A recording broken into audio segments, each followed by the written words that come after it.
Hi everyone, welcome to this video lecture on Unit 4 Central Forces Part 5. In this video lecture, I would like to explain the derivations of Kepler's second law and Kepler's third law. The derivation of Kepler's second law. According to Kepler's second law, the radius vector of a planet sweeps equal areas in equivalent rows of time. That is, the aerial velocity of a planet is constant. Aerial velocity means area by time. To prove the Kepler's second law, let a planet be moving from P to P dash in time dt as shown figure. In the figure, this is elliptical orbit of planet P. S is Sun at one of the foci of the orbit. When the planet is at point P, R is the radius vector. When the planet is moving from P to P dash in time dt, the radius vector R becomes R plus dr, making an angle d theta, and pp dash is equal to r d theta.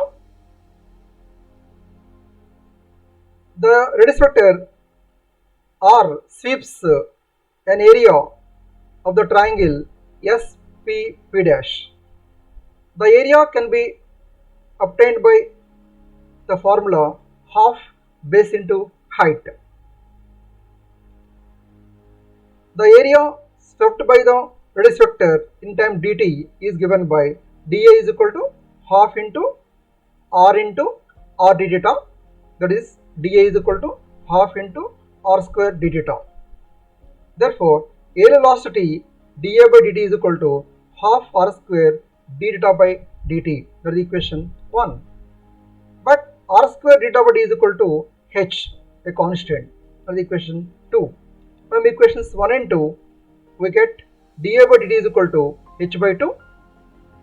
In this equation, h is constant, 2 is a number, hence dA by dt is equal to constant. Hence, the aerial velocity of a planet is constant, that is Kepler's second law proved. Now, the derivation of Kepler's third law. Kepler's third law states that the square of the time period of a planet revolving around the sun is proportional to cube of the semi-major axis of the orbit of the planet.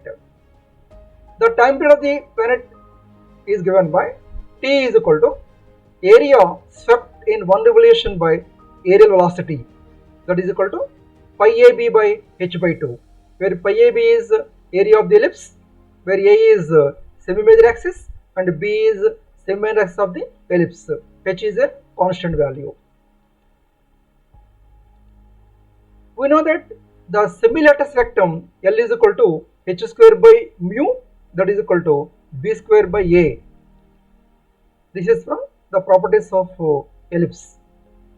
Or h square is equal to mu b square by a, or h is equal to b into square root of mu by a. Substituting the value of h in the time period expression, we get T is equal to pi AB by b by 2 into square root of mu by a, that is equal to 2 pi a by square root of mu by a, or T square is equal to 4 pi square a square by mu by a, that is equal to 4 pi square by mu into a cube, where pi and mu are constants, 4 is a number, therefore T square is proportional to a cube. Thus, the square of the time period of the planet around the sun is directly proportional to the cube of the semi-major axis of the orbit of the planet. This is Kepler's third law. In this way, we can derive Kepler's second law and Kepler's third law. There are many methods to derive the Kepler's second law and Kepler's third law. You may follow any one method to derive these laws. The remaining topics, that means the motion of satellites and problems, will be explained in the next video lecture. Thank you.